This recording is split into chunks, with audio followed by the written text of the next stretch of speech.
1982 λοιπόν είχαν παίξει τελικό ελπίδες η Αγγλία με τη Γερμανία. Αναμετρώνται και απόψε στον μεγάλο τελικό που θα γίνει στην Σλοβακία. Ήταν επίπεδο ελπίδων. Τότε ήταν Αγγλία δυτική η Γερμανία, γιατί η Γερμανία ήταν κόμμα χωρισμένη σε δυτική και ανατολική. Οι Άγγλοι είχαν νικήσει το πρώτο μάτς 3-1 και έχασαν 3-2 στη Βρέμη, στο Βίζε Στάντιον, την έδρα της Βέρντερ Βρέμης, και πήραν το κύπελλο. Τότε η τελική ήταν διπλή, μέσα έξω, δεν γινόταν τελική φάση, δηλαδή όπως ξεκίνησε να γίνεται στα μέσα της δεκαετίας του 90. MVP εκείνου του τελικού με 2 γκολ για την Αγγλία, superstar της εκείνης της ομάδας, ο Γκάρι Όουεν. Ο Γκάρι Όουεν έπαιζε στη Manchester City τη δεκαετία 70, μεταγράφηκε στη West Brom. Πολλοί έλεγαν ότι έπρεπε να είναι και όχι στο μάτς ελπίδων, στο Μουντιάλ με την Αγγλία του 1982, στην αποστολή δηλαδή του Ρον Γκρίνβουντ για το παγκόσμιο κύπελλο. Ο Γκάρι μετά η μοίρα τον έφερε 4 χρόνια αργότερα, εκεί που ήταν superstar στην Αγγλία, με έναν τραυματισμό σημαντικό, να έρχεται στην Ελλάδα και να παίζει στον Πανιώνιο. Τον λάτρεψαν στη Νέα Σμύρνη. Νομίζω τον έχουμε στη γραμμή. Γκάρι, good morning. Good morning. How are you? I'm very good. For once in Manchester, the sun is shining. Oh, okay. Here we're extremely hot and shiny, yes, so you know that anyway. I know that. First of all, I have to tell that it was a fantastic time when you were here. I enjoyed it so much. I hope you enjoyed it as well. And Panionio's fans, they still mention you and they still love you, so it's great. Fantastic. I am planning to come back. It's been probably, I mean, time goes by so fast, but it's probably been about 7-8 years since I was last there. Yeah. So I'm due a visit, and I'm going to try and get out there. Perfect. And one of the games, maybe September time, when the heat moves down. When it's going to be not so hot. So, can we go back to 1982? You were one of the big stars of that team. You scored them twice. Yeah. You beat West Germany team with Feller, with Lidbaski, with Immel. Fantastic team. And your team was very good. Many people were saying that you should have been in the World Cup in Spain. Yes, I believe that. I do believe that. Okay.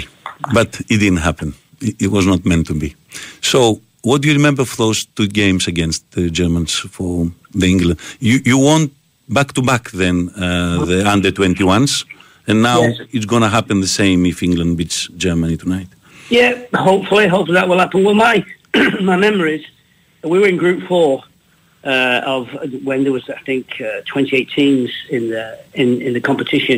We had Hungary, Romania, and Switzerland. We won it quite convincingly, but quite surprisingly, early in the group stages. I didn't play in this game. We were beaten away in Hungary 2-1, but we won the return leg 2-0. And at those points, on those days, it wasn't about aggregate score. It was a league table, so we lost away from home, so we got no points, but when we played them at home, we got the 2 points. So, and then we went on to beat Romania 4-0 and 3-0 home and away. And Switzerland, although we drew with Switzerland away 0-0, we beat them convincingly 5-0 when we played them at home. So we topped the league with 9 points, and obviously we progressed through. It got more and more difficult the further we got, as you would imagine. And then we came to the final where we played our old rivalry, West Germany, over 2 legs. I remember the first leg was at Sheffield United. At Hillsborough, yeah. Yeah, at Sheffield United. And Rudy Voller, Sheffield United, Bramall Lane. Yeah, Bramall Lane, okay. First leg. And then we had to go to Bremen in Germany for the second leg. However, it was instilled to us that we needed to go to Germany with some sort of advantage. So can you imagine, in the 10th minute, I upped the scoring to make it 1-0. And then just after half-time, John Fashanu, God bless his soul, who's passed now, scored in the 57th minute. And then we get a penalty. 20 minutes from time on the 70th minute, of which, as you know, I scored many penalties and free kicks for Panιώνιο. I slotted it, and we went into a 3-0 lead. Now, if you're asking any professional in a semi-final or in any 2-legged competition, if you can take a 3-goal advantage without conceding as well, I mean, that's your ideal. That is your ideal scoreline to go. True. So we were 3-0 after 70 minutes, and then Rudy Voller who ended up being the top goal scorer in that competition and went on to become a great player for West Germany, full stop. He pinched one back in the 82nd minute, which meant then we had a 2-goal cushion, which we probably would have taken before the game started, but we were already looking to think, we're going to go there with a 3-goal lead, but that's how football changes so quickly. And the second game, the whole game nearly turned around on its head when they scored 2 goals in the last minutes, and they made it 3-2. Yeah, we were always in control of the game. I know that sounds crazy, but we were always leading in that game. So we had a 3-1 advantage. Then we went 4-1 advantage. Yeah. Mike Duxbury, who's a Manchester United. Man United. He scored for us, And Paul Goddard, I think, scored as well. Yeah, Goddard scored, but then Libarski, he equalised to make it 1-1 in Bremen. And then Paul Goddard, who was at West Ham at the time, he scored another one. So we kept our advantage of that 2-goal lead in the 77th minute. We've got 13 minutes to go. Then, as you rightly said, maybe nearly turned it on its head, but we always felt we were in control. But Libarski again scored in the 80th minute, 84th minute to complete his hat-trick. But we held on and obviously won the... Great. Fantastic. Yeah. Won so, it 5-4. You were very unlucky later because you had a very serious injury that pegged you back. And summer of 86, you came over. Yes. Panιώνιος. Very sceptical, by the way. Very sceptical, Very sceptical because, obviously, you go into a country which the Greek language is not the easiest language to learn, but I was determined to get the basics of the language, which I was able to do. Thank you to my great teacher, Elias Berrios, who was all right with that. And I couldn't get right and left, whether it's orthodoxy. I could not get left and right, no matter how hard I tried. Which is obviously important when you're playing football. If you want the ball alaxy changing, then you need it to, you need to tell them to go either left or right. But anyway, he was very patient with me, and I was able to have, I've got to say to you, one of the best years I enjoyed in my football career was in Greece with Panιώνιο. Not only because of the football, but we had a great coach in Urban Brahms. Mm-hmm. We had a great squad of players, great players as well that were very underestimated. I mean, our captain Mavrikas, he'd probably go down in history in Greek football. He was a goal scorer, spent all his life nearly with Panιώνιος. Bouliaris, who was his partner there. They were very sceptical of me when I first came there because obviously they were experienced players and thought, well, here's another one that's just coming for the ride, a tourist. But I felt and proved to them over the time that I was there. True. Obviously, as time went on, that I was one of them and would fight for them, perhaps too much, fight for the team. And they accepted me with open arms. You scored in the goal of the season that year against Veria. When you dunked the ball with your right foot, if I remember, no? Yes, but a lot of people... So you didn't have it only to walk then? No. In fact, he did a study when I was at West Brom of how many times I passed the ball on the right and how many times I passed the ball on the left. And this will maybe surprise you. The left was obviously stronger, but I passed the ball more on the right than I did on the left. Really? Yeah. Okay, that's over good. 5-year period. That's fantastic. So, and when I was at West Brom, I would take free kicks, corner kicks, right and left footed. So, obviously, when I was in Panιώνιος, we'll talk about the Veria one, but in general, if there was any free kicks to be taken, I would take any corner kicks to be taken. Taking over from the great Barry, I can't remember how do you pronounce his name? The Bulgarian midfield Barzov. Who obviously left a little bit of a trademark for his legacy for his free kicks. Legacy is the word, sir. Legacy is the word. True, and it was a great year in the Cup as well. You nearly played in the final. I was suspended. If you've never got, I got sent off in Diagoras. Away. When I wasn't even playing, I was brought on for 1 minute, and Brown says, "Don't get in trouble." And I went on for a free kick. Was on the edge of the box, which I always fancy myself to score from free kicks, and it was on the edge of the box. So I actually got sent off in 17 seconds without touching the ball with my foot. Which meant I can laugh now, but I was obviously... Yeah, but you were furious then. But anyway, you made some great games. You scored a header against Ike. Eliminating Ike out of the cup. PAOK and Olympiacos after that. Yes. Both games you scored. And it was fantastic performances. And it was a fantastic game against Panathinaikos that eventually the late Nikos Arganis made a fantastic save. Yes. Odds to the end. Otherwise, Panionis would have gone through the away goal. So, so it was a great season.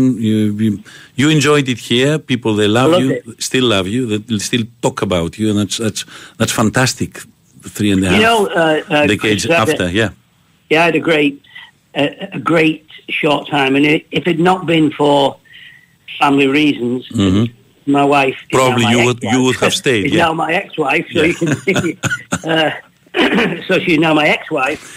Because of her, that she wanted me to go back to England, but I would have gladly stayed because we had qualified for the UEFA Cup for the UEFA Cup.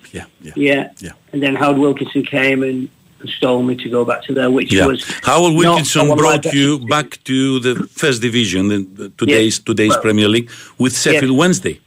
Yes, and you played very good, useful time that next season. Yeah, but I didn't enjoy it. You didn't enjoy it. His way of football. He played the Wimbledon style that he just wanted to hit from, if Larry May or Nigel Worthington, Mel Sterling had it, Madden at the back, they would just hit as long as they could up to Lee Chapman and expect everybody. The way that Wimbledon played, which was not my way. True. I was never brought up playing that way of football, and thankfully when I was in Greece under Urban Brahms, he kept the same way as I'd been taught how to play, keep possession, find your man. You're always in control when you're passing to your own team. The basics, which sounds basic in football, but it's the hardest thing to do, is to pass to somebody in your own shirt. True. Because you see how many times teams give the ball away, and you can see how Pep Guardiola's influence on English football over 8 years by keeping a possession game has helped Manchester City to win so many trophies. And now it is on the rebuild, and hopefully it will start again. Perfect. So, it was pleasure meeting you. Pleasure speaking to you again. Pleasure when we'll meet again, because definitely you need to come over. I'm definitely going to come this year at some point, because Aris Missolidis, I speak to Aris on a regular basis, although I've not spoke to him for a while for some reason. We normally exchange emails. Aris keeps me up to date with what's happening in Panιώνιο. I'm delighted they got promoted last season. It's a long way back, I understand that. But I do believe with the support and the loyal support that Panionis have, and being the oldest team in Greek football, I believe, Panionis, I think the only place they can play is in the top flight, and sooner rather than later. Γκάρι Όουεν, thank you very much. My pleasure, Christos. As always, lovely to speak to you. Γεια σου φίλε. Με τον Γκάρι Όουεν, θα σας πω τώρα έτσι πολύ γρήγορα κάποια πράγματα από αυτά που μας είπε. Ο Γκάρι, να πούμε πρώτα απ' όλα ότι ήρθε το 86 στον Πανιώνιο. Υπήρξαν πολλές στην αρχή αμφισβητήσεις γύρω από το όνομά του. Είχε έναν τραυματισμό πάρα πολύ σημαντικό, παίζοντας με την κόρη του στο σπίτι. Είχε περάσει μέσα από μια τζαμαρία,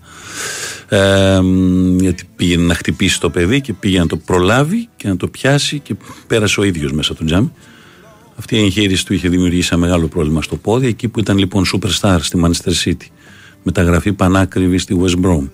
Στάρ της West Brom την εποχή που έπαιζε πολύ ωραίο και πολύ μοντέρνο ποδόσφαιρο. Πρώτη ομάδα που είχε και πολλούς μαύρους ποδοσφαιριστές μέσα, με διαφορετικό στυλ ποδοσφαίρου, πιο καλό και πιο επιθετικό. Και ήρθε μετά στον Πανιώνιο, που εκείνη η χρονιά έχει μείνει σε όλους στη Νέα Σμύρνη. Αναφέρθηκε στην ομάδα του Πανιωνίου, αναφέρθηκε στον Εμβολιάδη, στο Μαυρίκη, αναφέρθηκε στον Ηλία τον Μπέριο, στους παίκτες με τους οποίους έπαιζε μαζί, τον Μπεν Μπραμς, τον Βέλγο, εξαιρετικός προπονητής, που έπαιζε λέει το ποδόσφαιρο που μου άρεσε εμένα, το να κυκλοφορούμε την μπάλα. Και η γυναίκα του επέμενε τότε, και το διευκρίνησε μετά, η πρώην γυναίκα μου, επέμενε να πάμε στην Αγγλία, να ξαναγυρίσουμε. Δεν το ευχαριστήθηκα, παρότι πήγε και έπαιξε στη Sheffield Wednesday, που ήταν πρωταγωνίστρια τότε στην τότε πρώτη εθνική, σημερινή Premier League. Δεν μ' άρεσε το ποδόσφαιρο που έπαιζε ο Howard Wilkinson, με το ποδόσφαιρο το στυλ Wimbledon, με τις έντρες, το πολύ τρέξιμο, το χωρίς να κυκλοφορεί η μπάλα, και ολοκλήρωσε την παρουσία του αργότερα παίζοντας και στον ΑΠΟΕΛ πολύ νωρίς. Ήταν ο superstar λοιπόν εκείνης της Εθνικής Ελπίδων της Αγγλίας. Μας είπε για το πρώτο μάτς που είχε πετύχει ο ίδιος τα 2 γκολ. Στο δεύτερο παιχνίδι η Αγγλία άντεξε στη Βρέμη. 3-1 το πρώτο μάτς στο γήπεδο της Sheffield United, το Bramall Lane, και τότε η τελική ήταν διπλή. Και στη Βρέμη έχασε 3-2 η Αγγλία και πήρε το τρόπαιο πρώτη φορά τότε στην ιστορία της και 2 χρόνια μετά το ξαναπήρε. Τώρα πάει να κάνει ανάποδα, το είχε πάρει με την Ισπανία και πάει να το ξαναπάρει με τους Γερμανούς. Και ο Γκάρι που ήταν ο απόλυτος superstar εκείνης της ομάδας, εκεί που πολλοί λέγανε ότι έπρεπε να είναι στο παγκόσμιο κύπελο στην Ισπανία, στη θέση του Τρέβορ Μπρούκινγκ που είχε ένα τραυματισμό και τελικά έπαιξε μόνο μερικά λεπτά στο τέλος ενός αγώνα. Πολλοί πιστεύουν ότι έκανε λάθος ο Greenwood και δεν τον είχε πάρει μαζί, να είχε έναν διαφορετικού τύπου χαφ για τα μάτς που η Αγγλία αποκλείστηκε αίτητη σε εκείνο το παγκόσμιο κύπελο. Είπε για την Ελλάδα, ήταν η ορότερη περίοδος, από τις ορότερες χρονιές της ζωής μου. Είπε ότι εδώ έκανε πολλούς φίλους και πραγματικά έτσι είναι. Ότι εδώ ευχαριστήθηκε και το ποδόσφαιρο, εκτός από το πόσο ωραία ένιωσε από όλο τον κόσμο και το πόσο όμορφη χώρα βρήκε.